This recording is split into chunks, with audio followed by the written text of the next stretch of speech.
बोलिए सदगुरु माता सुदीक्षा सविंदर हरदेव जी महाराज जी की जय। तू ही निरंकार मैं तेरी शरणा मैनू बख्श। सदगुरु स्वरूप प्यारी साध संगत जी, आप जी के पावन पवित्र चरणों में दसी अणिमा जी का मेरठ से कोटि कोटि धन्यवाद जी। नफरतों के बाजार में जीने का अलग ही मजा है। लोग रुलाना नहीं छोड़ते और सदगुरु हंसाना नहीं छोड़ते। आज का टॉपिक संतों ने दिया है। हम किस दुनिया में रह रहे हैं? मालिक दाता, अभी भी हम ब्रह्म ज्ञान के बाद में, परमात्मा की पहचान के बाद हम माया की दुनिया में रह रहे हैं, माया में विचर रहे हैं, माया ही हमारे ऊपर हावी है। तो टॉपिक हमें यही समझा रहा है कि हमें कैसे रहना है, हमें कहाँ जाना है, हमें कहाँ पहुंचना है, हमें सदगुरु जी कहाँ पहुंचाना चाहते हैं। हम शब्दों में कह रहे हैं कि मुक्ति दिलाना चाह रहे हैं, हमें मुक्ति प्राप्त हो रही है, हमें ब्रह्म ज्ञान की दात प्राप्त की है। हमने सत्य सनातन शाश्वत को जान लिया है कि हर पल ही हमारे साथ है। पर ये हर पल हमारे साथ है, ऐसा जीवन तो हमारा नहीं है ना। कहाँ है ऐसा जीवन? एक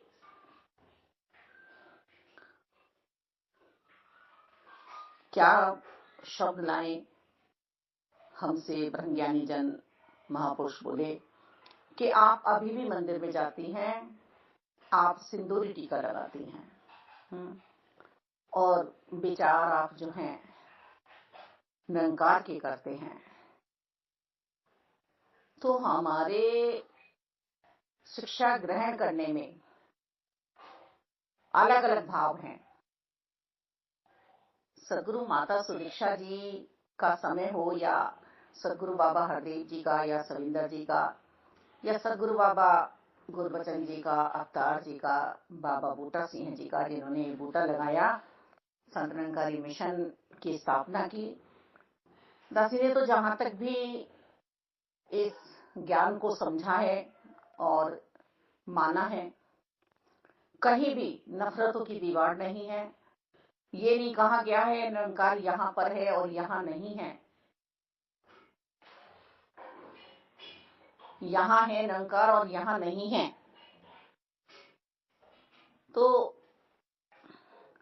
जब निरंकार को बांटा नहीं है मेरे सतगुरु जी ने, तो ये आइडिया, ये अंदाजा हम कैसे लगा लेते हैं कि सिंदूरी टीका लगा रहे हैं तो हम मंदिर ही जा रहे हैं। सबसे पहली बात तो मेरे सतगुरु जी ने धर्म परिवर्तन नहीं कराया, जिसको हम मान रहे हैं उसको प्रकट कर दिया। चारों ही धर्मों को मानने वाले इंसानों को ये ब्रह्म ज्ञान की दात प्राप्त कराई जा रही है। टॉपिक समझा रहा है कि नफरतों में जीने का अलग ही मजा है। तो ये आनंद जिसको प्राप्त हो गया है, परमात्मा जिसको प्राप्त हो गए हैं, फिर दासी ने फरमाया कि दासी को मंदिर गए कम से कम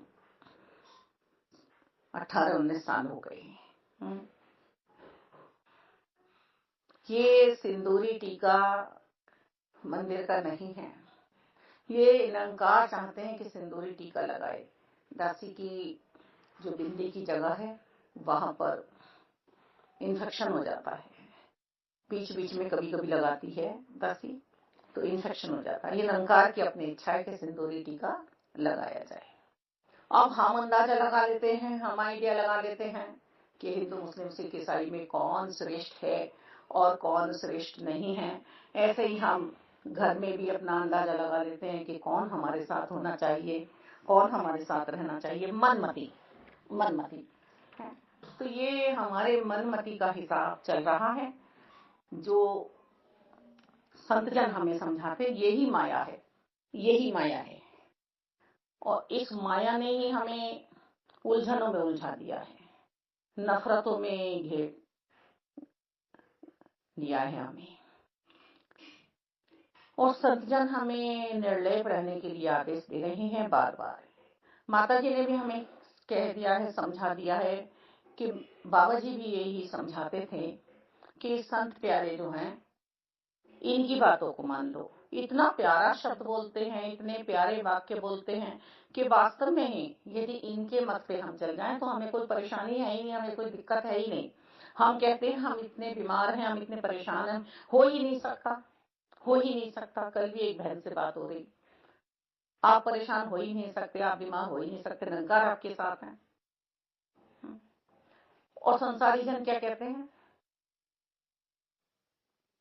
कि आप पे गलत परछावा पड़ गया है, आप पे ये हो गया है, आप पे ये हो गया, आपने ये काम नहीं करे, बंधनों से मुक्त किया है।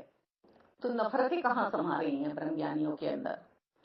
लेकिन कोई एक बिरला ही व्यापारी है ऐसा, हर कोई नहीं हो सकता। ज्ञान तो बहुत लेंगे, पढ़ाई तो बहुत करेंगे, फिर रिवीजन हर कोई नहीं करेगा। सेवा सिमरन सत्संग में कोई बिरला ही व्यापारी बैठेगा। फिर भी मेरे सतगुरु जी की बड़ी कृपा है मानी दाता। आज ये संत निरंकारी मिशन कोई इसको हम बताएं तभी पहचान होगी। आज ये कहीं मोहताज नहीं है, अपनी पहचान बना चुका है। आध्यात्मिकता के सफर में सर्वोपरि मिशन है ये। प्रभु को प्रकट कर रहे हैं, एहसास दिला रहे हैं। दासी को तो हुआ है, हर हो रहा है। तो नफरतों की दुनिया में भी हम जब तक ही तो रहेंगे ना, जब तक मान्य होगा।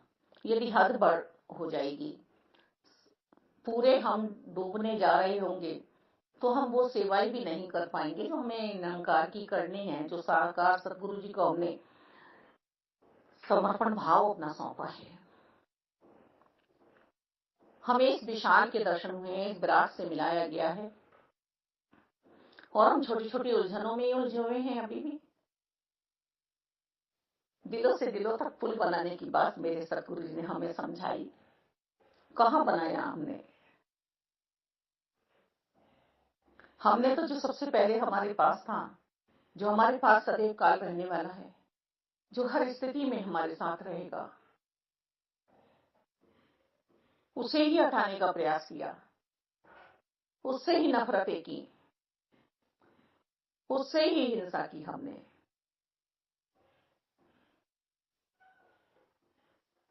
तो हमारा जीवन कैसा बनेगा, कैसा चलेगा? निरंकार तो सब देख रहे हैं। कल भी एक महात्मा जी के विचार आ रहे थे कि हमने ब्रह्म ज्ञान की दात प्राप्त कर ली है, सतगुरु जी ने हमें निरंकार के साथ मिलाया है, और हर पल यही कह रहे हैं। ये नहीं कह रहे कि मैं परमात्मा हूं, तुम परमात्मा के साथ जुड़ जाओ, निरंकार के साथ जुड़ जाओ। तो निरंकार तो मेरा हर कर्म देख रहा है, हर कर्म मेरा देख रहा है। ये फल तो मुझे प्राप्त होंगे जो बीज मैंने बोए हैं। पर कहाँ आके मेरी सोच सतगुरु जी ने ऊपर उठा दी है। मुझसे जैसे भी कर्म हुए हैं, जैसे भी कर्म मुझसे हुए हैं, उन कर्मों से ऊपर उठकर बस मैं परमात्मा के लिए, निरंकार के लिए जीवन जी जाऊं, इस निरंकार का होके जीवन जी जाऊं। तो वहां वास्तव में ही मेरे तन मन धन को हानि होने वाली ही नहीं है। दासी तो अपने जीवन में देख रही है, आज भी पूरा पूरा मेरा शरीर ठीक नहीं है, धन भी ठीक नहीं है, कोई मान इज्जत सत्कार भी नहीं है ऐसी। पर आप संतों ने, आप महात्माओं ने इतना प्यार दिया है, सतगुरु जी की नगरी में इतना प्यार, मान सम्मान, इज्जत मिली है दाता। कोई ओहदा होते हुए भी शायद इतना प्यार, इतनी इज्जत, इतना मान सम्मान नहीं पा सकता। ये तो कह रहे हैं यहाँ गरीबी अमीरी का कोई भेदभाव नहीं है, यहाँ अनपढ़ विद्वान का कोई भेदभाव नहीं है, यहाँ ऊंच नीच का कोई भेदभाव नहीं है। पर जो परमात्मा का हो गया, जो परमात्मा की बातें करेगा। दासी ने स्वयं देखा है, परमात्मा में एक मिल होने के बाद जीवन कितना प्यारा चला है। वो ही जीवन था, वो ही जीवन था। और माया में लिप्त हुए बंदों के पास हम कितनी देर बैठ सकते हैं? अपनी गठरी को बांध के वहां से उठना ही पड़ेगा, वहां से उठना ही पड़ेगा। संसार में भी ऐसे ऐसे भक्त हैं, ऐसे ऐसे संत हैं जो संत निरंकारी मिशन में तो ब्रह्म ज्ञान की दात प्राप्त नहीं कर रहे हैं, पर जीवन बड़ा प्यारा जी रहे हैं।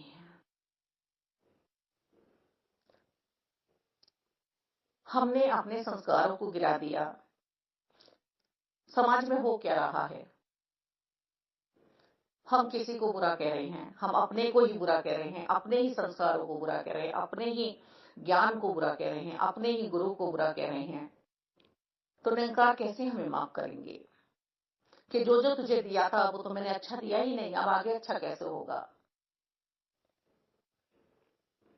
मालिक,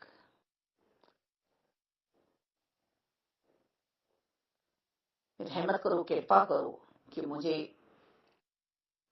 प्यार करना आ जाए, हंसाना आ जाए, किसी को इतना अपमानित ना करे कि वो जीवन ही ना जी पाए।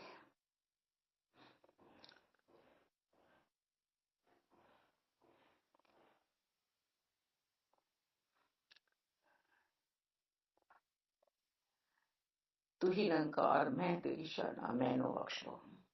नफरतों के बाजार में जीने का अलग ही मजा है। वास्तव में संत निरंकारी मिशन की जब स्थापना की, जब देहधारी सतगुरु बाबा बूटा सिंह जी ने सतगुरु बाबा काहन सिंह जी से ये ब्रह्म ज्ञान की दात प्राप्त की और इधर ध्यान लाए कि जो मैंने पाया है वो सबको मेरे आत्मा की मुक्ति हो, तो ऊपर की ओर उनका ध्यान गया, परम अवस्था की ओर, कि अब सबको ये दात प्राप्त करानी है। यही मानव चोला है, इसी बार सबको मुक्त कराना है। तो उन्होंने टैटू का व्यवसाय किया कि गली गली, घर घर जा जाकर, मोहल्ले मोहल्ले में, गांव गांव में सबको ये दात देने में मेरा रोजगार, मेरा साथी बनेगा। और हुआ भी ऐसा ही कि उन्होंने सबसे ही यही प्रश्न करने कि तुम आए कहाँ से हो, तुम्हें जाना कहाँ है, तुम्हारा पिता कौन है। तो लोग अपने दुनियाई बातें बताते कि हमारे पिता का वो नाम है, हमारा मकान वहां है। बोले नहीं, ये तो शरीर का है, आत्मा का, आत्मिक सफर बता। और उस समय उनके विरोधी इतने हुए, इतने हुए, इतने हुए। और वास्तव में कोई भी संत है, देहधारी जब भी जो भी आया है, कृष्ण जी के समय में भी ऐसा हुआ, भगवान के राम जी के समय में भी ऐसा हुआ, लंबी यात्रा रही इनकी, गुरु नानक देव जी, ईसा मसीह जी, और छोटे छोटे संत महात्मा यदि हमारे मोहल्ले पड़ोस में हो जाते हैं, हमारे घर में ही कोई संत प्रगति का हो जाता है, तो हमें सहन नहीं होता है मालिक। तो यही सब बातें बाबा बूटा सिंह जी के साथ भी हुई। तो जवाब नहीं दिए उन्होंने जवाब नहीं दिए।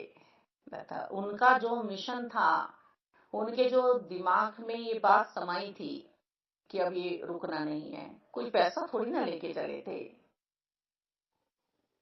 धनवान थोड़ी ना थे, दिल से धनवान थे। उन्होंने ऐसे लोगों की परवाह नहीं की जो संसार में नफरत बांट रहे थे, हिंसक प्रवृत्ति के थे। काहन सिंह बाबा जी ने उन्हें कहा भी था कि जब तुम इस दात को आगे बांटने चलोगे तो ऐसा होगा, आपको समाज से बाहर कर दिया जाएगा।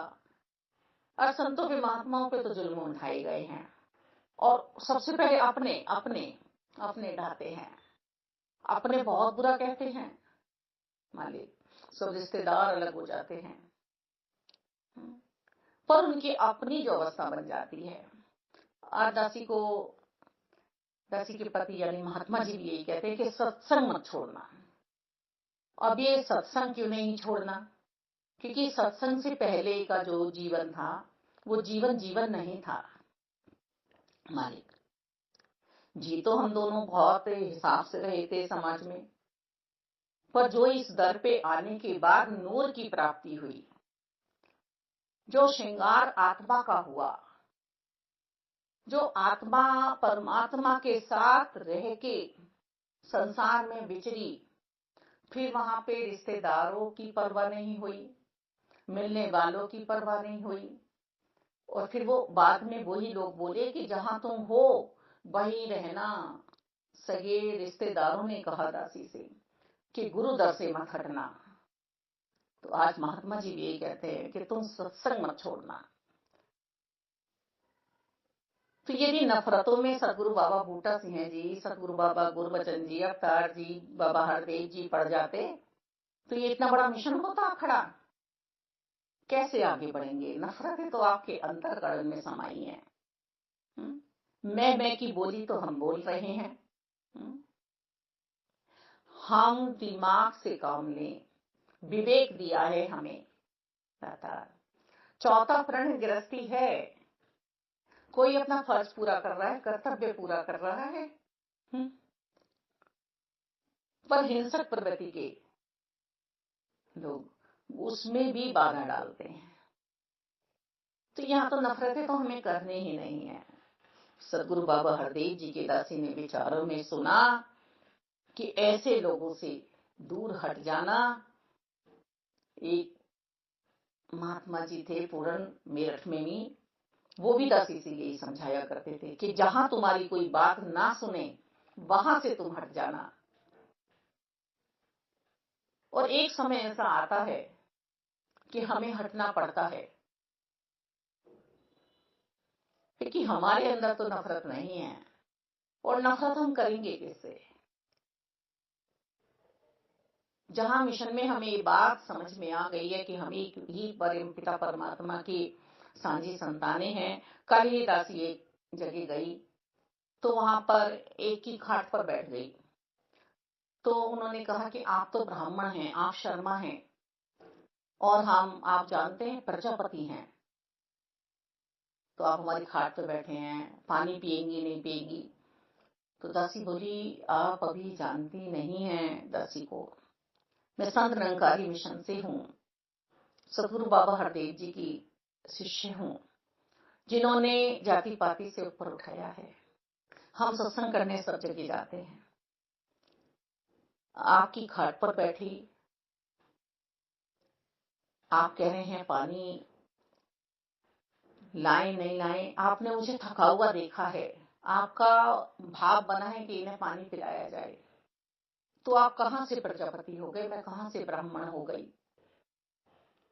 हम दोनों के मन में भाव एक से चल रहे हैं, आपके अंदर दया समाई है, हम देखते हैं ना।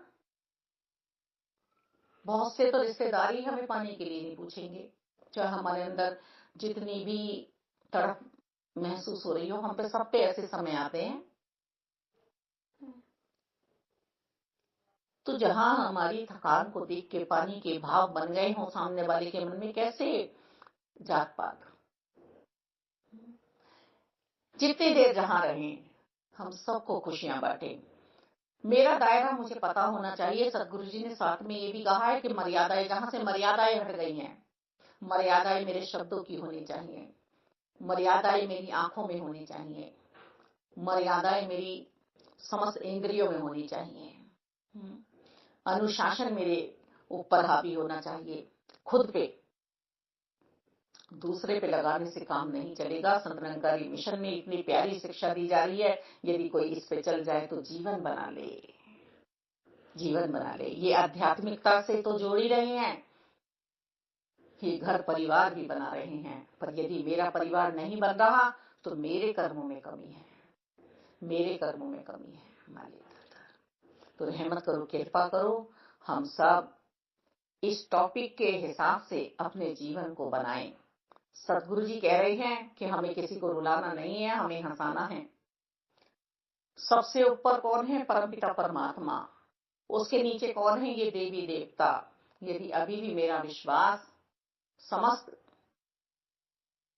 देवी देवताओं में कहीं मैं भटक रहा हूँ, मुझे कोई फर्क ही नहीं पड़ता। एक समय था मुझे फर्क पड़ता था। 18-19 साल मैं किसी यज्ञ में नहीं गई, किसी पूजन में नहीं गई, किसी मंदिर में नहीं गई, रिश्तेदारों को मैंने दुख पहुंचाया, जबकि मेरे सतगुरु जी ने मुझे ऐसी शिक्षा नहीं दी थी। और आज का समय यह है कि दासी सब जगह जाती है और मुझे हर जगह निरंकार नजर आते हैं। तो वो शायद मेरी शिक्षा का बाल रूप था, बचपन था।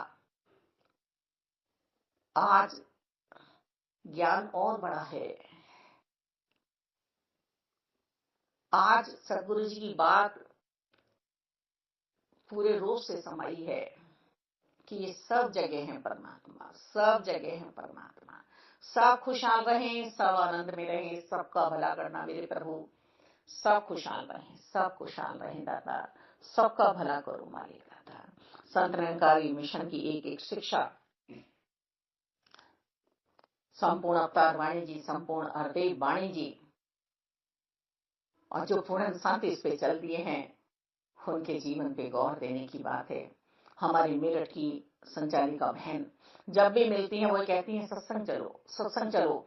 उनकी एज भी अच्छी है, वो इतनी बचपन वाली बातें कैसे कर रही हैं, कैसे वो कूद कूद के सत्संगों में जा रही हैं। उनसे तो कोई पूछे क्या शरीर में कोई बीमारी नहीं है, परेशानी नहीं है, पर उन्हें जज्बा दिया है सतगुरु जी ने, वो निरंकार के साथ रह रहे हैं। तो हम भी ये समझे ना बातें, इतने प्यारे शब्द वो बोलते हैं सबके लिए कि बहाने क्यों लेते हो। जीवन में कोई बहाना नहीं होना चाहिए, हमारा साथ देना और कभी भी हम सेवा सुना सत्संग से पीछे ना हो। धन्यवाद।